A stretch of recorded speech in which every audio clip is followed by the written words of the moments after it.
What's up, y'all? The next doozination I got to get done here involves building a couple of tanks for my buddies that's got the car wash. There at the car wash, down in the floor, there's a couple of sumps. These sumps is where all the dirt goes when you wash your car, and they've got to be shoveled out from time to time. And when they get shoveled out, my buddy's wanting a couple of tanks to shovel that stuff into. So my buddy bought this tank, this old fuel oil tank, and we're going to make 2 tanks out of this. He got this for $100. I think that's a great deal for the amount of metal he's got here. That's fantastic. We're going to be Judy chopping this thing, whoop-ah, right down the middle, just like that. Do a little ninjitsurator on there. Could be a kung fu coming in from the side right here a little bit. But we're going to cut this thing in half, and we're going to build a couple of tanks out of it to shovel that stuff into.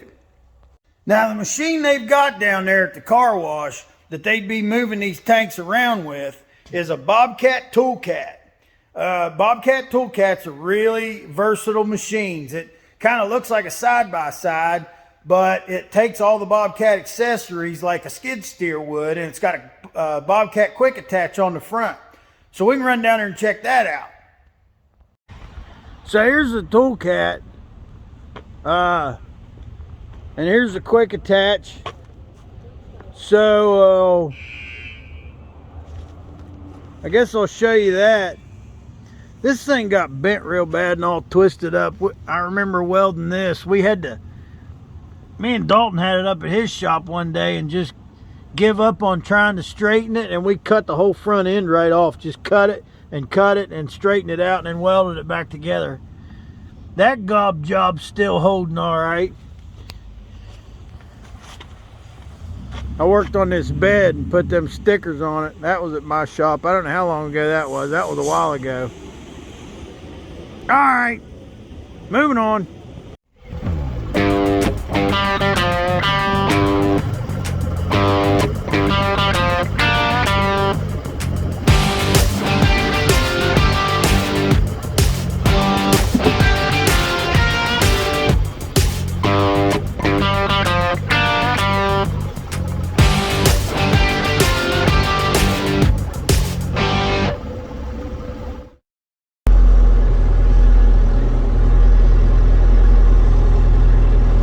Tim and Chad's watching me on camera. They got cameras all over this place. They're thinking, what the hell's he doing? I think I ought to drive this sumbitch down to Hardee's and get a burger. I better get back to the shop and quit goofing.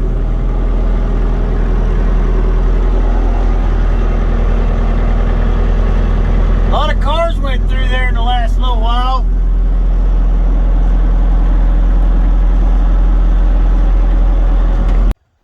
So I quit goofing with their Toolcat, but I had to show you that thing so I could tell you about this thing that we're building.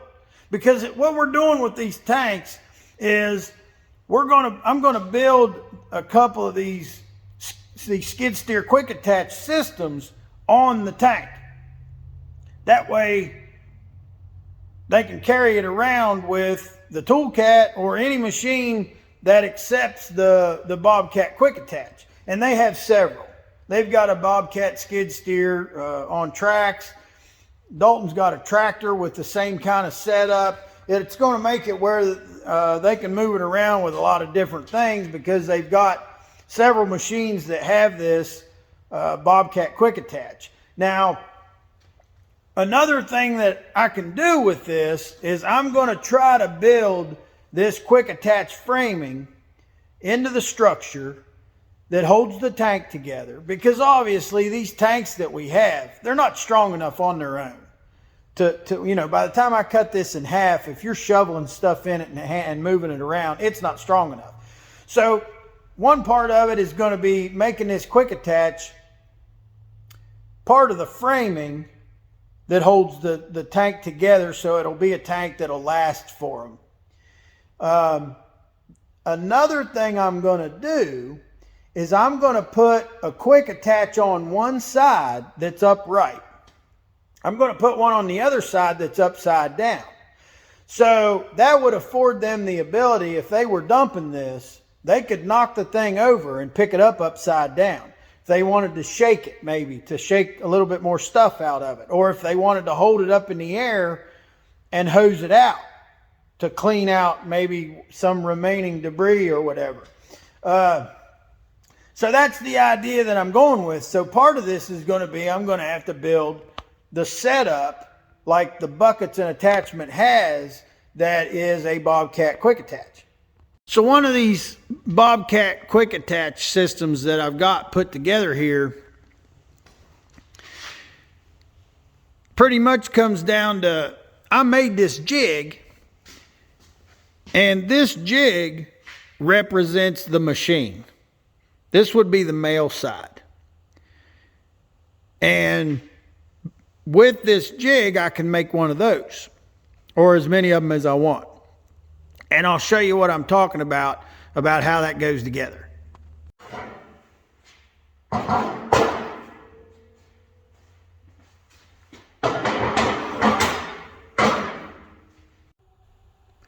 So by using that jig to put these together, it'll show me my angle that I need my top. I could clamp flat bar to that flat bar to get that lined up. It'll show me where I need my hole down here, because there's a couple of pins. There's a pin on each side that locks that thing down. And, you know, these plates have got to be put in the right place for that pin to come down and lock in. I've got some parts cut here, so let's put these things together.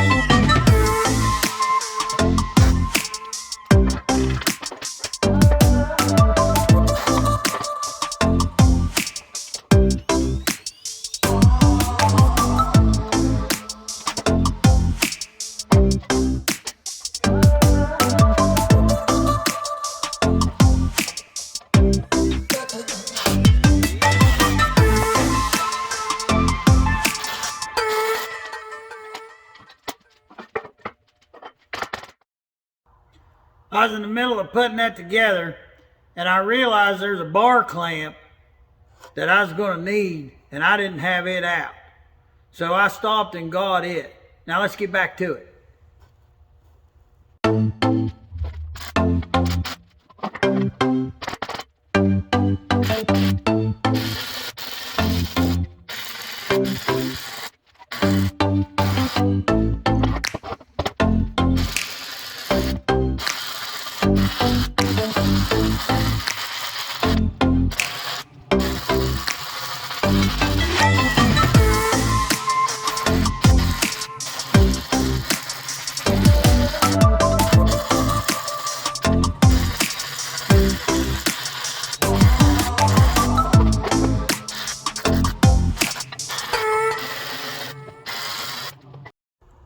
Those first two I put together right here is the ones that would be right side up, so that gives us a look at what they'd look like. And they, the bottom leg here, I'll probably put some kind of a plate or a foot or something down there. But that's pretty much the quick attach deal and the side of one of these tanks. And then of course where the little feet are is what would set on the ground. So when I put two more of these together upside down, the big difference is going to be that if this is going to be at the top, it's going to shift down to here. The flat bar that goes across here is going to shift to where it's flush at the edge, which is going to be top of the tank. And then this bar with the angle where your quick attach goes in and hooks up, all of this would be coming down somewhere in here because of the shift of flipping it over, and then up here would be where there would be a plate welded on as a foot. So building one of these upside down, probably what I just said was pretty damn confusing. So just look here.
So I got these sitting here kind of like what I'm talking about. Now this side right here is a skid steer quick attach upright. And then you'd have your tank in a U shape right here. And on the other side, skid steer quick attach upside down.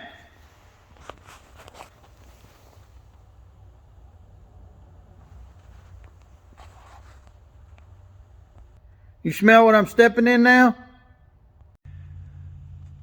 All right, real quick looking at cutting this thing in half and, you know, getting a mark on it. And I guess what I'd like to mention about this, you know, I've worked with guys that if you told them to put a mark on this thing and cut it in half, they'd walk around this thing for an hour complaining about how it was goofed up and it wasn't square and nothing was straight and nothing was flat. And, you know, they'd be making marks all over it. They'd make a mark with a square right here and a mark with a square down there. And they'd say, well, these marks can't even line up. I don't know how you're supposed to cut something like this in half.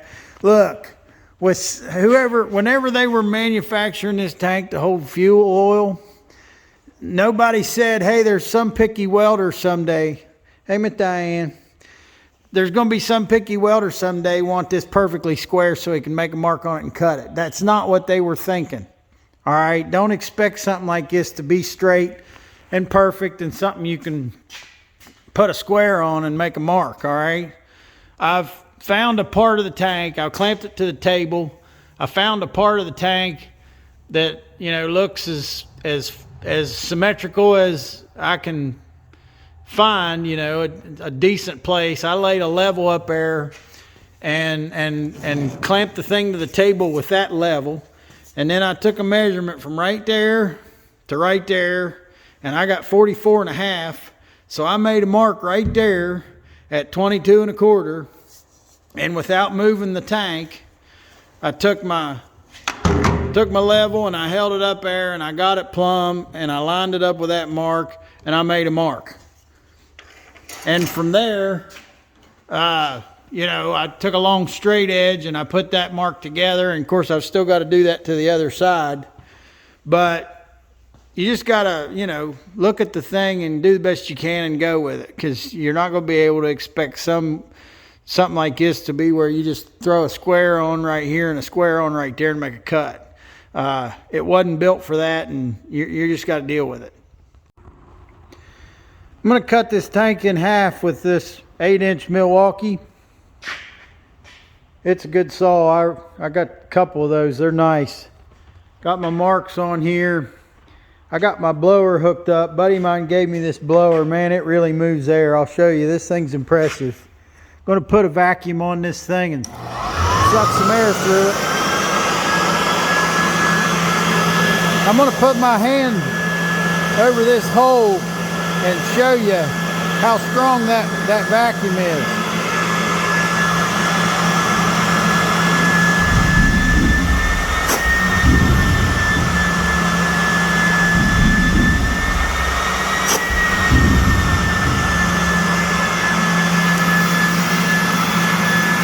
I don't expect to have any issues with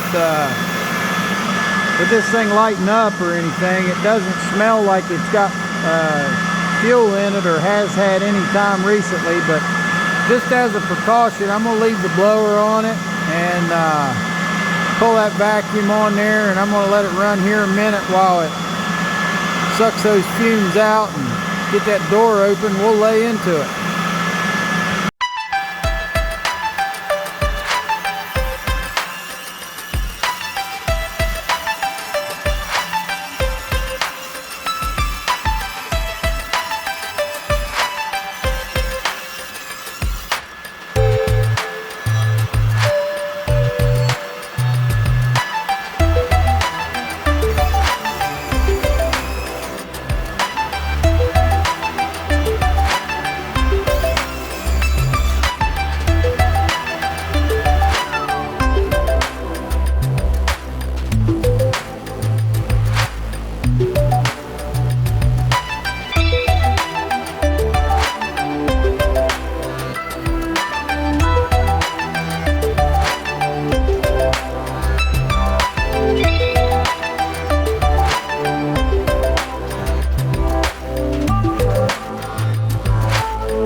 That stick was inside of there, and I scraped on it enough to find out it's a piece of wood. So that stick that was inside of there, somebody was using that to see how much fuel was in the thing, and they lost it. They let it go.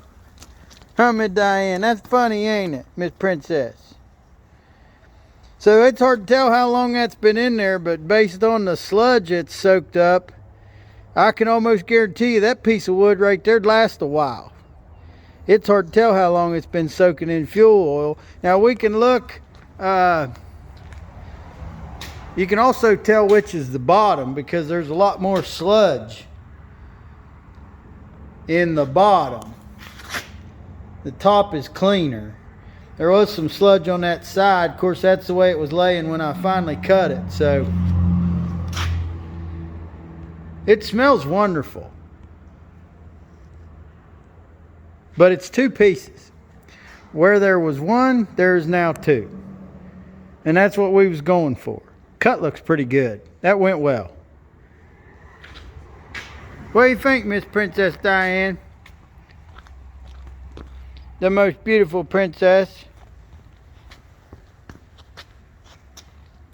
You like the sunshine? You always come out when it's sunshine. Bad weather, you in there sleeping, ain't you, baby girl? So this nasty sludge in here it can't stay. If you try and do welding and fabrication work with this stuff, it'll be all over your welder, all over your welding gloves, your tools. It'll be everywhere. So what I got right here is a drywall knife that you can see I marked it bent and kinked. A drywall knife that's bent and kinked is no good for drywall. Your walls won't be smooth. Your walls will have bends and kinks in them. So these are really good for scraping out sludge, and this has got a new lease on life for that purpose. And I've also got some paint trays that this one I used on for ZRC, and another one there I used for primer. You know, since they got paint in them, they're real stiff. I don't need to put them in a tray. So this is where the sludge is going. Start scraping. So I'm going to need something a little more substantial to put this sludge in. And I got a kitty litter bucket with a dog food bag in it. These are really strong bags. And I got these, actually, my buddy that I'm building this for got a whole bunch of these real strong big rubber bands. This is great for this. And he was telling me about, like, up at his shop, he's got some guys that work for him, and he give a bunch of these rubber bands to them guys that work for him to use around the shop for stuff.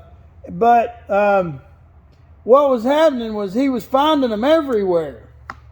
All over the shop he was finding them. And obviously he realized what they were doing with them, and he had to go around and pick them all up and take them away from him. He said I had to take the toys away from the kids. So the guys up there can't use the big rubber bands because they're up there shooting them everywhere is what they're doing.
So that was kind of a mess, to say the least.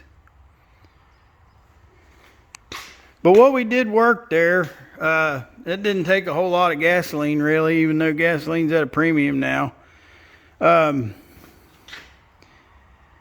Mopped them down with gasoline on that mop head with a rag, and then wiped it out, and we're looking pretty good considering the sludge mess we came from. So I'll probably flip these over. There's still gas like back in that crack. I'll flip these over and leave them and let that drain out, and we'll go from there. Cleaning that tanks out on the inside was a little bit more work than I thought it was going to be, but I think we're at the point where we can move forward. And the next thing is going to be getting these frames up on there on each side. So we want to get them centered up, and I was looking about doing that.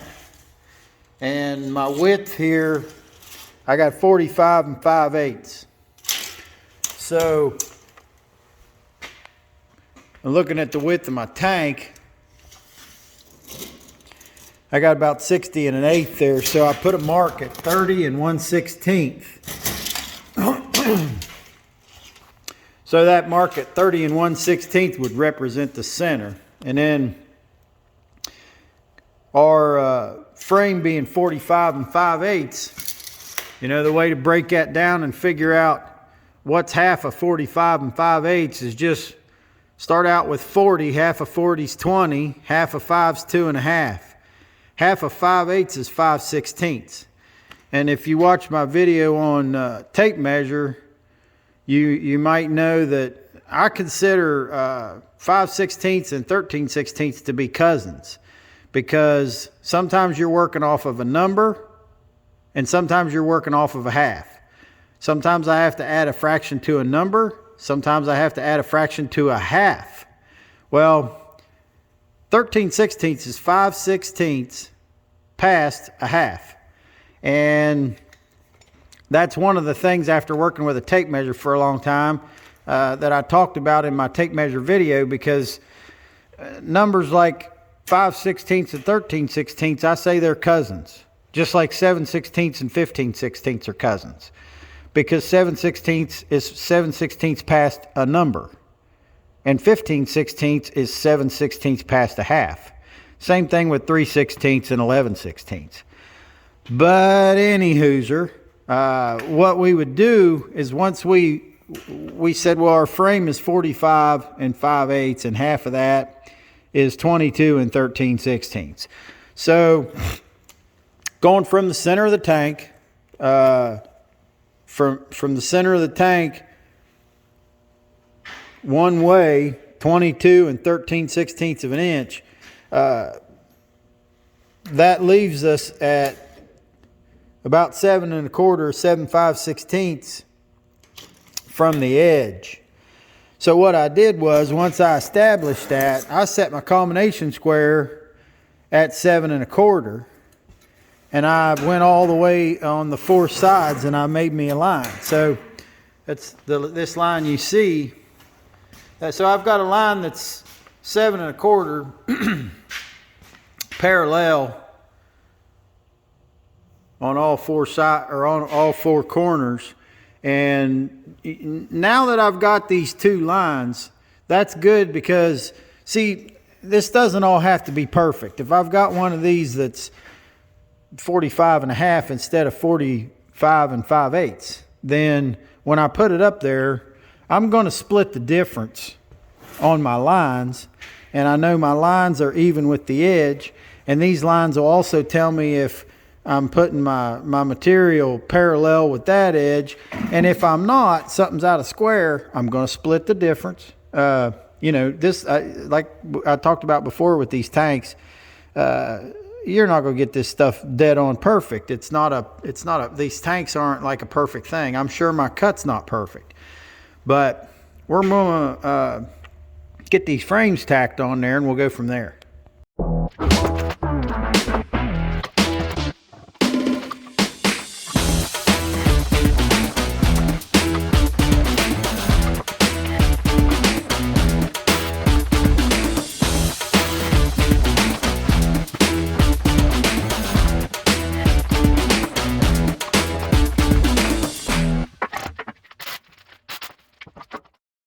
So the other side's got the quick attach that's right side up. This side's got the quick attach that's upside down.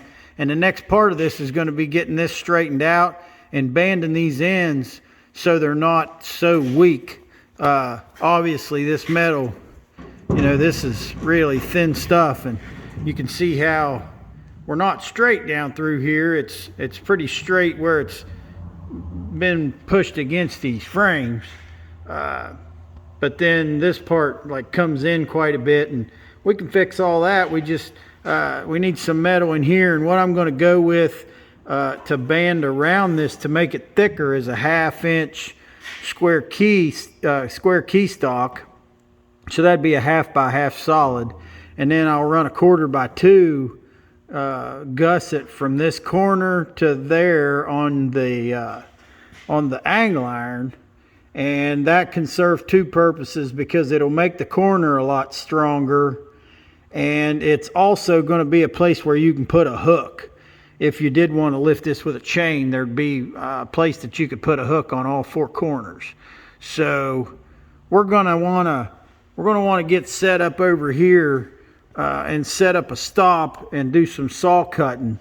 And actually our short pieces of 1/2 inch square key stock and our short pieces of 1/4 by 2 flat bar are basically the same length. So we can set up a stop on those at, I believe it's 7 1/4 inches, and we can really go to town and get those cut. So let's do that.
There's a look at the reinforced corner.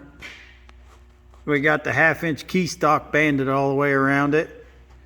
1/4x2 flat bar right here, and right here's an area where you can hook on with a chain hook.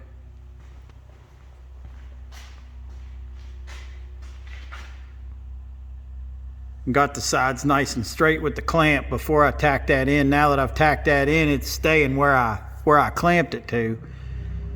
I think now I'm going to flip this thing over and we're going to take a look at how level or plumb the thing is as far as the legs, and we'll get that as good as we can get it, and cut a piece of angle iron to go across. So I'm going to be cutting a piece of angle iron that goes from here right across to here. Tie all that together at the bottom. I put 2-foot level on the tank there, and I've got this side level using this jack stand to raise up that side. We're good right there.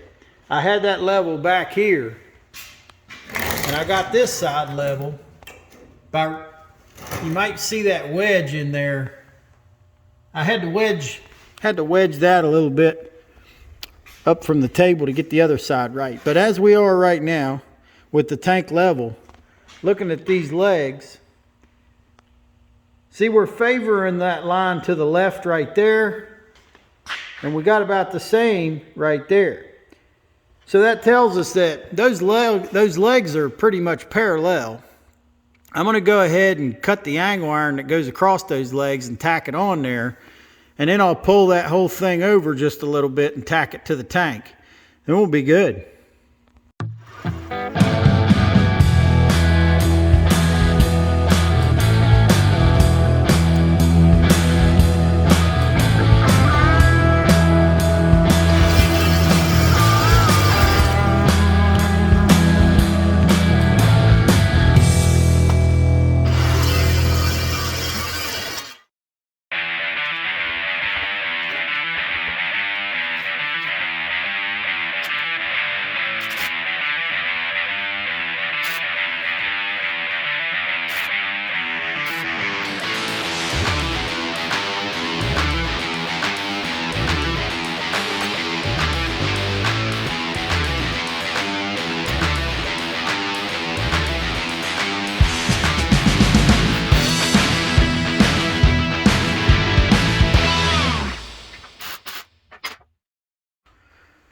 Where we're at with the current situation, this tank right here is all welded up. That one there, it needs to be welded.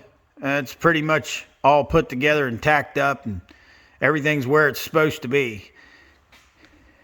I decided this morning to cut a few more pieces of angle iron, and my idea with that was that I was looking at these things and I was looking at how I did the angle iron on the bottom of these. And that gives us, when it's sitting on the ground, that gives us that space that would hold it up where you can get, if you did want to use a forklift or forks on another machine to lift this, this space right here, of course, allows you to get under and get a hold of the tank. The reason that you'd still have a problem with a forklift is because the part of the tank that you'd be trying to lift when you lift it up with forks would be the round part.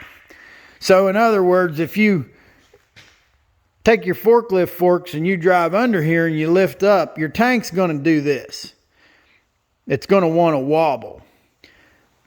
It wouldn't take much to stop that from happening, and that's why I decided to cut these pieces of angle iron right here. And I'm going to put those pieces of angle iron in just like I've got this one here. The way I've got that in there, I'm just gonna be putting that up against the uprights and laying it against that bottom piece. And that means that the elevation of the bottom of this piece of angle iron is the same as the elevation of the bottom of the tank. So if I have those on both sides, and you're on a forklift, or you're already on a Bobcat or whatever that's got forks on it, you could drive right up there with your forks and reach underneath there and lift it up, and that's going to be catching on the pieces of angle iron that I'm going to put there and there underneath, and that's going to stop you from having your tank tilt on you. And also, when I run that across there, it go from there to there. I may run a piece from here to there just to stiffen that. I don't know if that's necessary. I may not do that, but we'll be taking a look at it. Main thing is, right off the go, this thing needs welded up. Now, I already welded that one and I didn't film it. I guess I'll film welding this one. And the biggest part of the welding that I did when I welded this one up, I just went on with the solid wire MIG and welded it up until I got to the point where I was welding this thin tank to the 1/2 inch square around here. I tried MIG welding a bunch of that, and it was working. There was a fair amount of it, especially against this angle iron right here where there was a gap. The MIG was doing okay. There were other places where, even with plenty of shield gas, the MIG was getting porosity, and I think that's a combination of rust, grease, and moving downhill like I was. You don't get as good at gas shielding and heat really when you're going downhill. I was going downhill though, using the advantage of the downhill by not putting too much heat on that real thin metal. But what I ended up doing when I started getting porosity with the MIG is I just switched to a 532 pipe rod and stick welded, and that went really well, and that's a good thing for that purpose, because the 532 pipe rod, that's a good size rod, and it gives you plenty of reach as far as distance. But if you control it, you don't have to deposit a whole lot of metal. And this is not a weld. Whenever I'm welding that tank to that 1/2 inch square, that's not a weld where I'm really trying to deposit a whole bunch of metal. It's not a real thick piece. I just want to get fuse it together all the way around. And so I guess we're going to be moving on to welding this one up, and let's see how that goes.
Look at what a cutie little tootie. What do you think, Shadow Popsky? The hound dog wants to talk to you. What do you think, Dune? Old big Dune Buggy?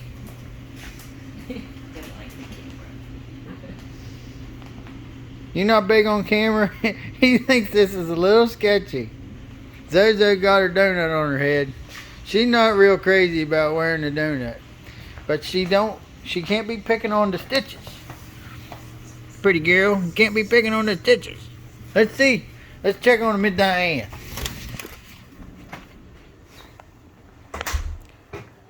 She's not using that bed. What about the castle? Oh, yep. We got a princess in the castle. You up there in that castle, Miss Princess? Miss Princess Diane? Up there in the castle? Okay, we leave you be.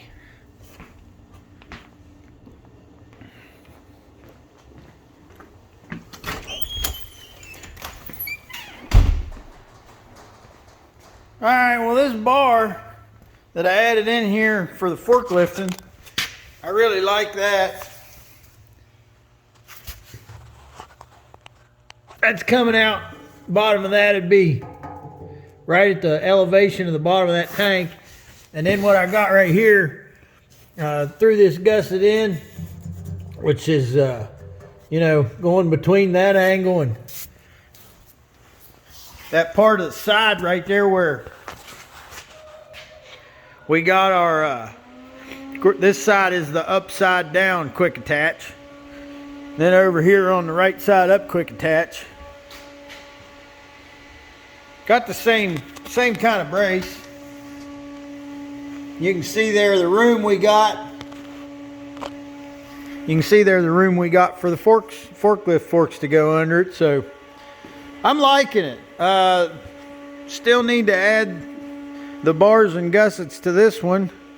So we'll do that and then figure out what's next.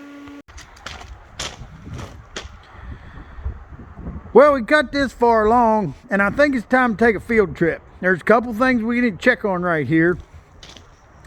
This is all welded up. That one over there is all welded up. I got the shyster right here, and we can slide the forks under this thing and see what it's like forklift lifting it. But what we really need to do, I think we need to go downtown. I think we need to go downtown, go down the car wash. And we can go down the car wash and get that tool cat and lift this thing up with a tool cat and see what it's like, how it hooks up. And I'm really not concerned as far as the quick attach connecting. I've tested my jig enough that I'm pretty sure that's going to work. I don't think there's going to be an issue there. The biggest thing that I want to test and may need to think about before we go any further as far as maybe painting these or calling it done the way it is or whatever we do, the one thing I want to check on is involving how when you're carrying the thing upright and you disconnect the quick attach and then you knock it over or flip it over to pick it up the other way, the tank to me right now looks extremely stable. And I don't know if it's going to be easy to flip it over, but we're going to have to be able to flip it over for this idea to work. Now, could I add something on there to grab a hold of it with to make it easier to flip over, or do I even need to? I don't know. I think that's why it's worth throwing it on the truck and taking it downtown and playing with it a little bit before we call it done or say whether we're painting it or not or what we're doing. So we will be picking it up with the forklift, and I know that works because I've already done it. And we'll take and load it on the old dually here. I got the old brick nose dually out. So we can set it up on the flatbed there, and we can take the old brick nose dually and head downtown, and we're all ready to go. I got my Winchester model 1400 semi-automatic 12 gauge shotgun right there. So if there's any hooligans down there or crispy critters that if they don't want any trouble, then they best leave me alone. So, cause I'm ready. I got my 12 gauge there, I'm ready. And you know, I might see a rabbit. So if we see a rabbit, then we're liable to have Hassenpfeffer this evening. You never know. But let's go and we'll get this done.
Set the pay station roofs down here at the car wash.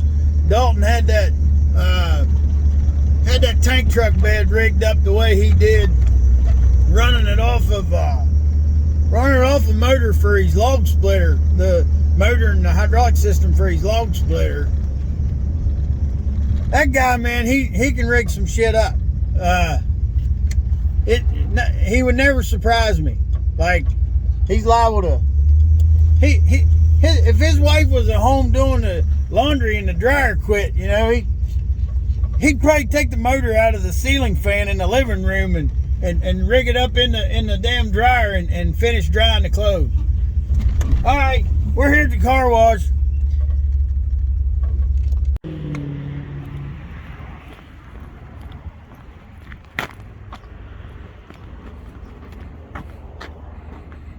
Well, poop. We're going to have to do something about that.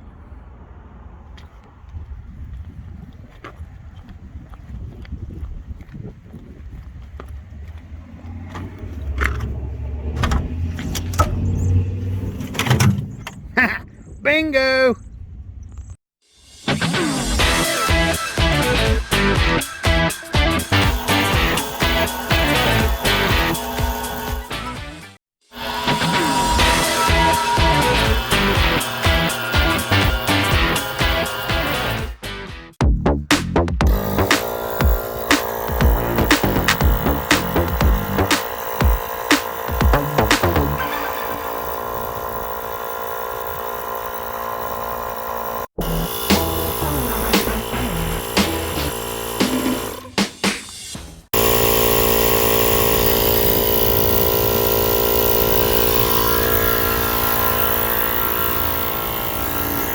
It's slow, but it works.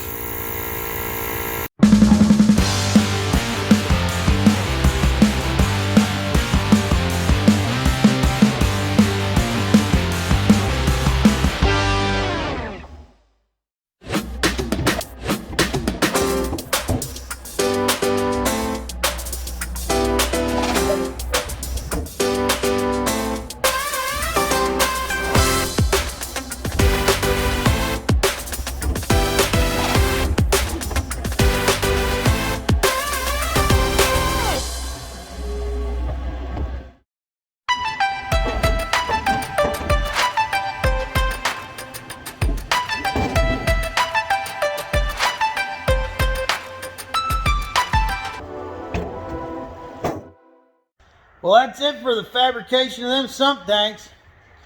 Looks like it's going to work. Customer was happy with it. Now we just get Miss Diane to do the paperwork.